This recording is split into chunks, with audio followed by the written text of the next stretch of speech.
മുഖ്യമന്ത്രി പിണറായി വിജയന്റെ മലപ്പുറം വിരുദ്ധ പ്രസ്താവനക്കെതിരെ മുസ്ലിം യൂത്ത് ലീഗിന്റെ നേതൃത്വത്തിൽ മലപ്പുറം SP ഓഫീസിലേക്ക് പ്രതിഷേധ മാർച്ച് സംഘടിപ്പിച്ചു. നൂറുകണക്കിന് പ്രവർത്തകർ മാർച്ചിൽ പങ്കെടുത്തു. മാർച്ച് SP ഓഫീസിന് സമീപം പോലീസ് ബാരിക്കേഡ് വെച്ച് തടഞ്ഞു.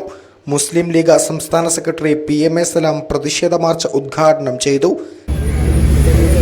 ഈ മലപ്പുറത്തെ ടാർഗറ്റ് ചെയ്തുകൊണ്ട് സംഘപരിവാർ നേതൃത്വം കേന്ദ്ര ഗവൺമെൻറ്റിൻ്റെ എല്ലാ സംവിധാനങ്ങളും ഉപയോഗപ്പെടുത്തി ഇന്ത്യ രാജ്യത്തെ ഏറ്റവും കൂടുതൽ ക്രൈം റേറ്റ് ഉള്ള ഒരു ജില്ലയാക്കി അവതരിപ്പിക്കാൻ പുതിയ ശ്രമം ആരംഭിച്ചു. ആ ഗൂഢാലോചനയിൽ കേരളത്തിൻ്റെ മുഖ്യമന്ത്രിയും പങ്കാളിയാണ്.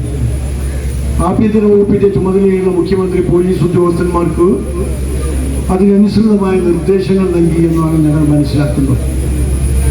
അതിന് സഹായകമായ വിധത്തിൽ RSSന്റെ പാരമ്പര്യം അവകാശപ്പെടാവുന്ന ഒരു പോലീസ് ഉദ്യോഗസ്ഥനെ മലപ്പുറത്തിന്റെ ചുമതല നൽകി അവതരിപ്പിച്ചു. ബാരിക്കേഡ് മറച്ചിടാൻ ശ്രമിച്ച പ്രവർത്തകർക്ക് നേരെ പോലീസ് ജലപീരങ്കി ഉപയോഗിച്ചു. News thread 24 Malappuram.